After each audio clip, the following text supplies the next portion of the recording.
Hey, what's up, everyone? My name is Josh. I'm the owner of AGL Disc, coming to you live from the warehouse that we call the Treehouse. Behind me, I have the beautiful artwork of our local legend of an artist, Jeff Wynn. So he did all this. That's supposed to be me throwing the disc through the air. But always fun to do our videos in front of this. So today we're doing another video for High Pressure Stamps. Ben over there at High Pressure Stamps and his family, the Ramirez family, and thank you very much. So we're gonna give them some love. And actually, they just did a podcast with Nate Sexton on Running It with Nate Sexton. So you guys can check that out. I think about halfway through, you can hear the High Pressure Stamps little ad. So that was cool to hear that. So yeah, high pressure stamps, guys, is where I get these machines. It's where I get all of my stamps and different metals. There's magnesium, there's brass. You can do copper as well. I typically stick to these two. I go to the brass ones primarily for my small machine, and I stick to the magnesium for my larger machine. I think you guys have seen the 5-ton Kensal. The magnesium can do some of these smaller stamps. The thing that I'm not the biggest fan personally, and this is just me, guys, is that every now and then when you start screwing these bolts down, when you put this in and you screw it down, into the head here, the heat plate, you're actually doing the opposite, force to the to the stamp. And these magnesium ones, being that magnesium, you can just feel this is almost like a pound lighter than this one. And not just because it's thicker, even the same size thickness of a brass, these are just about half the weight. The thing is about the magnesium is it's a very delicate and kind of soft metal, and so when you start twisting on it so much, I've actually had a couple of these bolts get stripped inside of the stamp, and then it ends up just falling off of the heat plate, which is not going to be good for you stamping because it's not on. So that's why I like to stick to the brass, and then going through the motions with Ben over there, we used to go a little bit thinner on the brass, and then we started to get a little bit thicker, and that's primarily for the same reason. It happens a lot less with the brass, but over the course of time, after lots and lots of tensioning and tightening, you can actually strip this inside of there. So that's one thing is, to go a little bit thicker, you have more threading for the bolt to go into. So that's why we started going to this thicker level of brass, and we've had great results from there. We haven't had anything strip out. So the next thing that we wanted to talk about that he wanted me to go over is some maintenance. So maintenance on the machines. So these machines are made in China. Ben does go through and try to lube up some stuff, and he tries to tighten up everything for you. But every now and then something happens. I have had a few things happen, but I've actually been able to fix everything that's happened. So for those of you guys who are out there, please don't hesitate. You can reach out to me at AGL Discs. My name is Josh. The phone number is on our website. It goes to my cell phone. It's like right here in my pocket. So we might get interrupted. No, I'm just kidding. Hopefully not.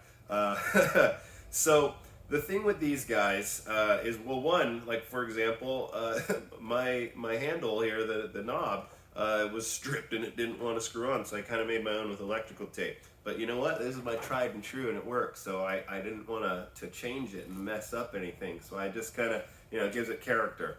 I slapped some stickers on there and gave it some character too. But one of the biggest things I'll show you guys that happens is, so these two here are actually on, right? You can tell the temperature, one's set a little too high. So we'll go over there and you can set that down, and we'll go set it to 162, and then we'll go up to, let's say 168 there. Oh, 169. So I think I've talked about this in some of the other videos in regards to the temperature. Baseline plastic, you could probably keep it around like 160 to 162, maybe 165. Premium plastic, you could go 166, 168, all the way up to 172. Here's the catch: is the hotter temperatures you are on both of those ranges, the kind of quicker you need to be on your press. So the big three variables that we deal with in hot stamping are timing, pressure, and heat. So your heat, if you set it, that will be constant. You know, timing, that's up to you, and how long do you hold it there, or are you pretty quick with it? And then pressure is, you know, are you pushing hard and trying to almost go through the disc, or are you just kind of being quick and tapping it and being very light with the pressure? So that's the thing about the hand crank ones, is they actually give you that feel and almost that control over the stamping. Whereas on my big one, I just put my 2 fingers and 2 triggers and you know, it goes. I can adjust it, but then I have to do another stamp to see how it affects the disc. So one of the things that I wanted to show you is on one of our other machines. This one is turned off. One of the things that can happen most commonly, I grabbed a brand new machine, is this thing will get loose. I actually loosened this for you just to show you. So, you know, most of these are all metric, so, you know, that's why the standard size gap, you know, that we use to actually bolt on our stamps is a metric size, so that's why I think Ben kept it metric. But ultimately, you know, oh, I think I grabbed the wrong one. It was loose in there, so you just want to make sure you, there's 2 bolts that kind of fork going upwards into the main piston head here that goes down inside the shaft, and that's where you get all of your power from, this shaft right here, and that's what's pushing down with the force. So you definitely don't want your whole entire heat plate to be loose. You want to make sure that these guys are tight, and that will make it so you can already see that it's shifting a lot less each, you know, rotation that I do. And that's the thing, you can't get full rotations, but look, now I'm pretty tight and that thing is solid in here. I'm gonna go ahead and just double check this one. I don't think I loosened that one too much. Oh, a little bit. All right, there it is, nice and tight. And look at that thing is solid in there, guys, solid. Another thing we've talked about is making sure to have the washer in there on top of your die. So when you load up your stamp, you want to make sure that you have a washer up on this side of the heat plate. Go back to Hotstamping 101, you guys can check that out, and you'll see how I load up the washer. And that will save you lots of pain and anguish. This was my first one, and I've actually had to use a file to file that out, because I definitely did strip the actual inner channel, so to speak. All right, so that's one of the main things that can go wrong, is making sure that your whole head is solid there. Another one of the things that can go wrong on these small machines is that you actually will end up pushing so many times that you'll skip a gear. Inside this arm, this crank arm, there's gears, and they're literally going into the back of that main piston, right? And so these gears, you know, have little teeth, and they push down. And so what happens is you might slip a gear, and your handle will be in a different spot than it was. Your handle might be actually here when it was once up here. So the thing that you can do to change that is you can actually unscrew these 4 bolts right here in the front of this this little thin piece of metal. You can kind of see the white going down right here up against the silver. On this side you might be able to see it better. So we just unscrew these 4 bolts, and you can actually, the piston, if you're holding this, make sure the machine's off, you can actually gently pull this gently. Don't lift it up at 90 degrees, but maybe keep it at about a 35 or 45 degree angle there. And that will actually give you the ability to rotate your handle back without affecting the piston, and you could put it back into the right grooves that you want, so that way your handle is at the right position that you want. You could actually even change it if you wanted it a little bit further back. I did that with this one. You can actually tell that this handle is a little bit further back than this handle. So I did that to give myself, instead of pushing and hitting the disc at about 3 o'clock position on this arm crank, I'm now hitting the disc at about a 1 o'clock or a 2. And that gives me my most force right there. And I'm also not going to put that much stress on my crank arm. And I've actually seen Jake Hunter over at Hunter Hot Stamp has bent or broken a crank arm. So be cautious of that. And one of the reasons why I keep it at the 1 o'clock too is I'm in a pull motion rather than a push motion. So I felt like that was easier on my arm. I've done 200 stamps and, 200 discs and 200 stamps, one sitting on these guys. So they are little workhorses. They can hold up. All right, so the other thing that can go wrong, which is also in line with this same thing, is after that happens, what ends up happening is this small piece of sheet metal that we were just talking about where you unscrewed it can actually start to bow outward. And when that happens, you're going to start having your grip, your almost those gears switch, loosening or kind of missing or stripping, whatever. Once those gears kind of miss each other, it happens, and then it starts to happen more often. So what I've done on my tried and true guys, the one here that I've been using since the beginning, is no joke, I took the whole piece of sheet metal off and I turned it around. But the thing is you can really see, and this is a great testament to how long I've been using it, is you can actually see that the piston pushes so hard in this one spot. And that's why it actually ended up bowing this kind of center piece of sheet metal outward. And so what did I do is I turned it around and I put the bow going inward, and now the thing works like a dream. I thought I was going to have to give this one up and go, oh man, and it's part of the reason why I got out the new one. But then I switched this around, and honestly, it works better than when I first got it. So little tips and tricks right there.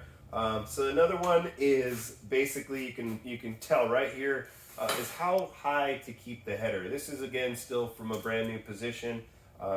This is how I've been keeping it, and this is how I used to keep it. And you can totally tell that when the disc is in here, you have a much higher gap. Here we can grab a disc for all intents purposes. You can see we got about an inch right there, and in here, we have barely a centimeter. Now you ask, hey Josh, that looks really low. Can you still do bottom stamps? Yes, you can. The little trick is I have to kind of put the disc in first, then slide that in to do the bottom stamp. I still can do it because if I just had this there and slid it in, the disc would actually hit.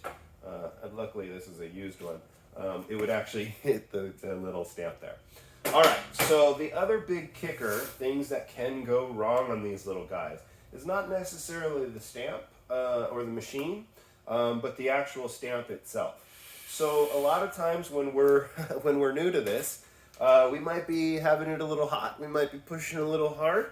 I know I have. I could show you here. We'll show you one of my first ones. This is, you can almost see here is kind of, that's not just a stamp anymore. That's called embossing. It's almost through the disc. Oh, I made that, yeah. One of the things that you can do when you do that is when you're pushing too hard, you can actually start to get some of the plastic melting up into your die. So when it gets up into the die like that, it is a little tough. You might have to use like a pick or something like that to kind of get it out.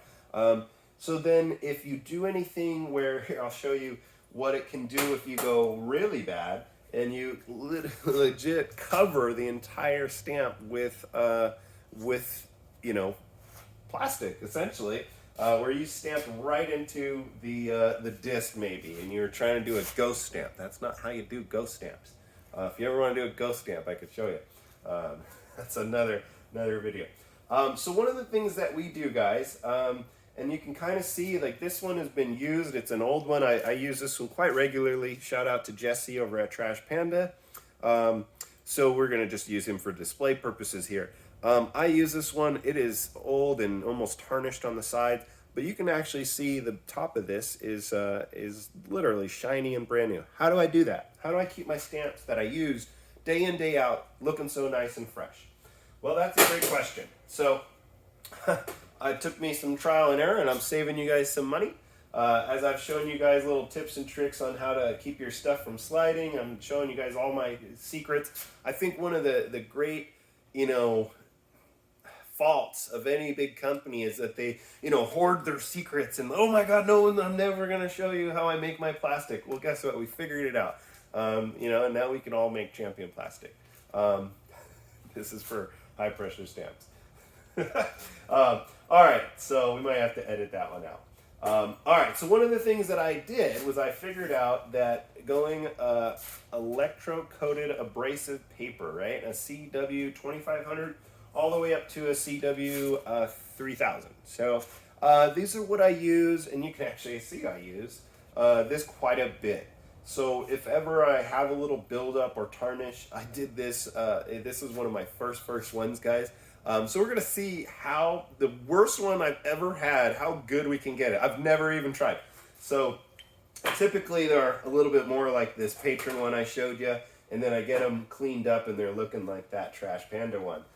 So you want to make sure you're on a hard, firm, flat surface, and you know, I just kind of keep that thing as flat as possible, and we're going across this, you know, and I kind of do some small spins here or there, and, you know, flat surface, and I'm just going flat against it, and, you know, what's crazy is it's taken a while, but you can actually see that it's starting to come off right there on the S, so, you know, I bet if I kept going on this hard, you know, it might actually be that this table is not the flattest, yeah.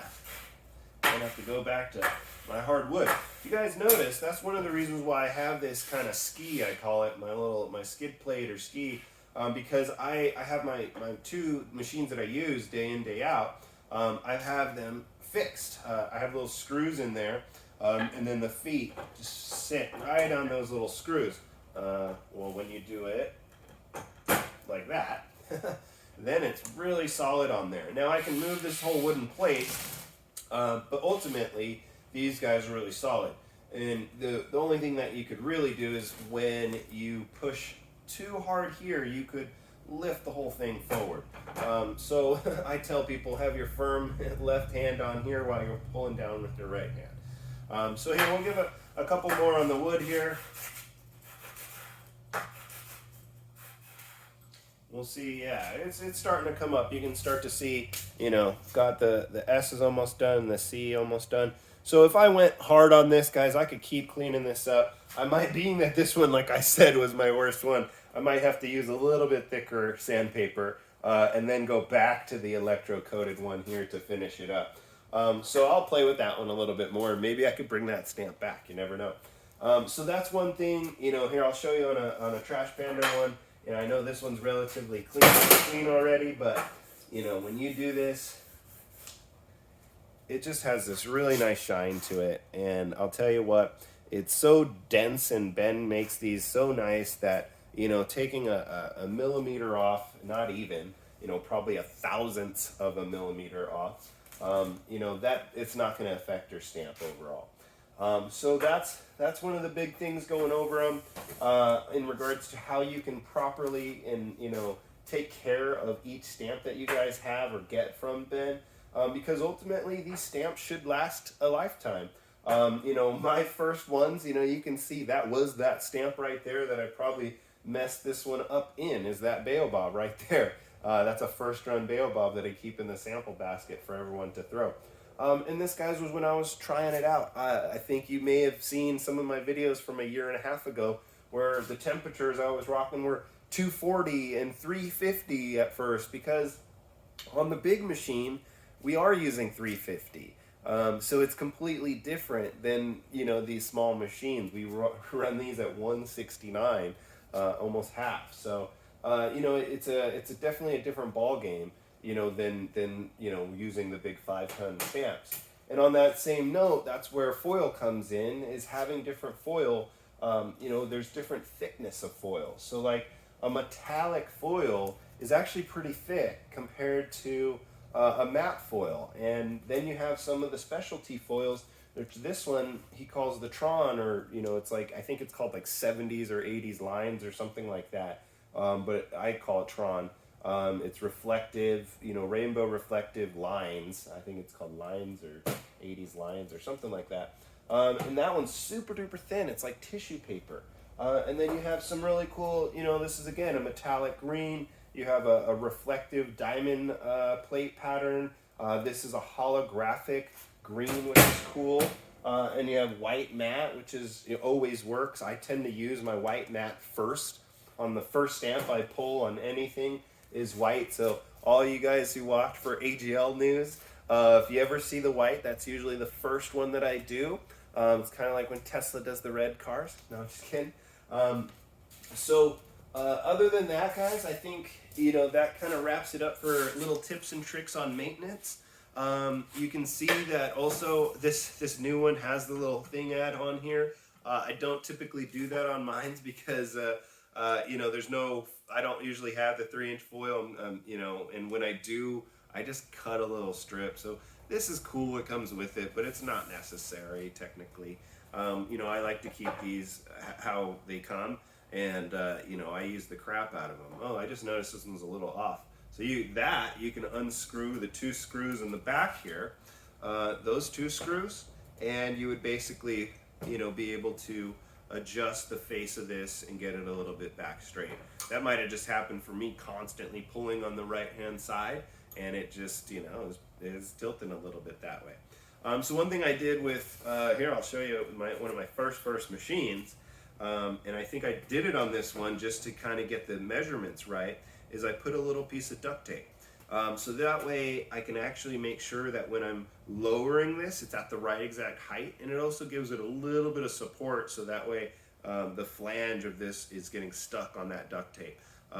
One thing I'll tell you too, when you get one of these brand new, is make sure you tighten the crap out of those 2. After constant push down, you're exerting force, you know, against the bottom, which is a solid piece of wood, right? The support piece that we use. And what you're doing is you're actually pushing force back up towards the machine. And it's almost, I've no joke, guys, I've had my entire bar slowly come up and out like that. So just make sure that you tighten these really well. I've even gone as far as to use Loctite in the back of both of these on those 2 screws and these 2 screws. Once you get these in the position that you want and you have it, you know, turned the way you want, you use Loctite. I may have not used Loctite on these 2, and that's why it may be turned, or it's just been so long. And keep in mind, this thing gets hot. Even though this is hot right here, I can still feel the back of this and it's warm. So, you know, be cautious of that, and that's another reason why I keep them on something solid wood and separate from everything on top of my metal table. And it's, you know, it makes me feel a little bit safer that nothing's going to happen to these guys. And then in regards to, you guys can do minis, you guys can do acorns, stuff like that. Make sure that you guys take care of your supports. So every now and then I have to retape it because after so many impressions, you'll actually see, you know, it almost says the word gateway on the bottom, or, you know, it has the injection molding kind of ring there. So you may have to kind of peel some tape off and put another layer of tape. Just be very cautious and careful about how, you know, flat you keep it and how straight you keep it, to make sure that you have a smooth, flat, level surface for when you're ready to stamp. I have found one of the best surface materials that I use now is, I think I've gone over in a couple other videos. It's very hard to cut. It's a self-healing cutting mat, and if you get these from Amazon, self-healing cutting mat, we actually use these on our big table back there to cut some of our foil, because as you guys know, at AGL Disc, I don't really like to use these little foil machine, you know, automated machines or something, because I like to give you guys a lot of variety in your foils. So we slice our foil and we make little sheets, so to speak, and then we create more variety when we're doing stamps. So I try to do, like, you know, 2 sheets of the green, and then 2 sheets of the white, and then 2 sheets of the purple, you know, on one run of discs, so that way we have more variety in our discs selection as well.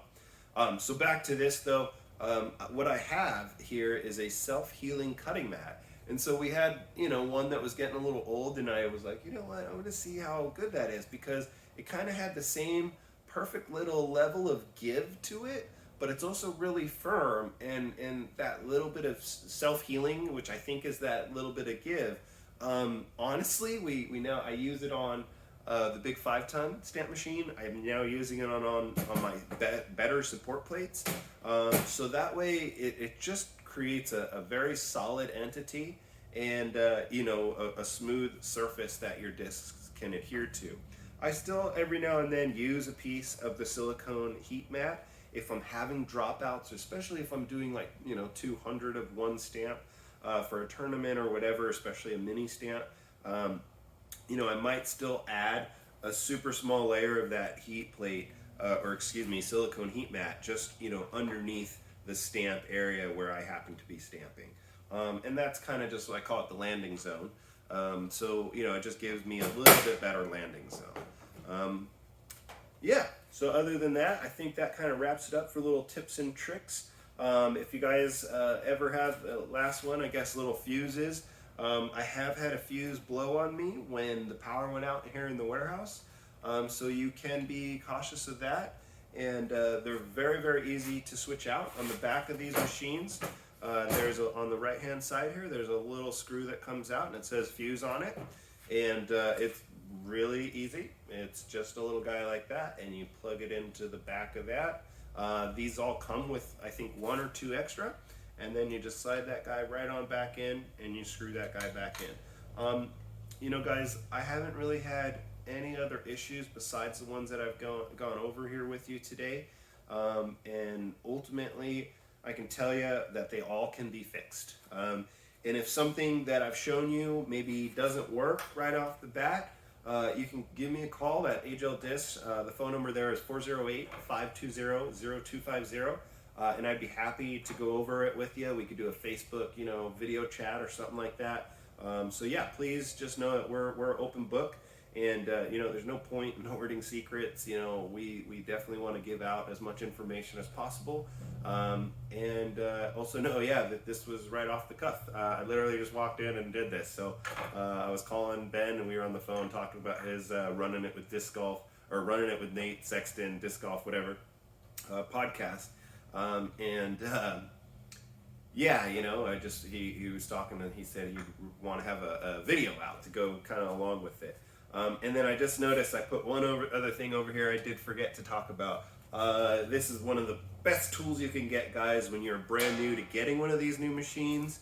And I think Ben said he's getting new machines either, I think he was quoted the 11th, but it might come in the 15th or something like that. I'm not 100%.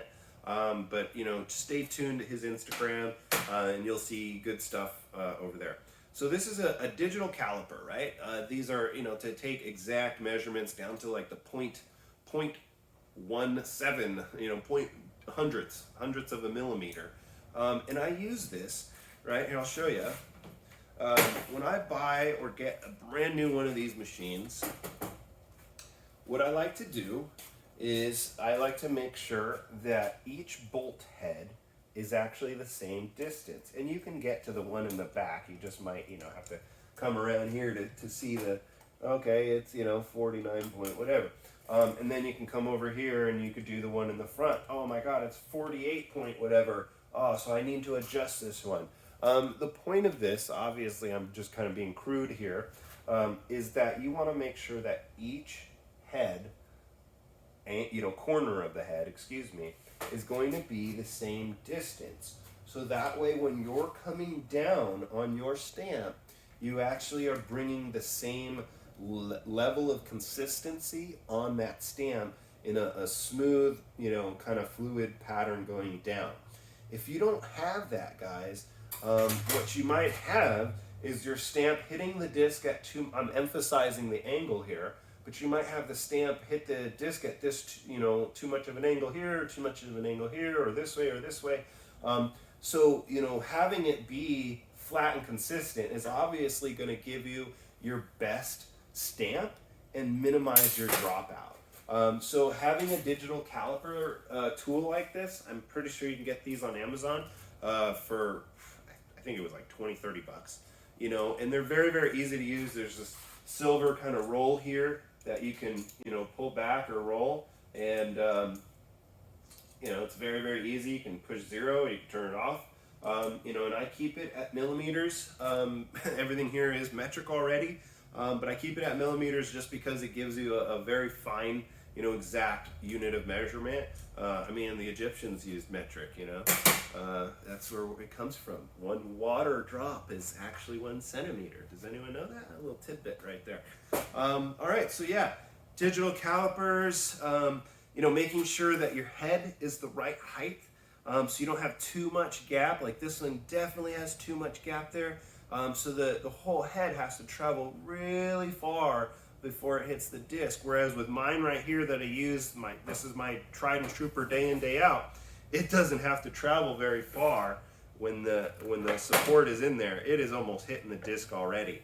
And that gives me the amount of pressure I can put into it is that much more, and it puts less stress on some of those things that we talked about earlier in the video, like this front heat plate or front little sheet metal plate that runs along that holds your kind of piston in there.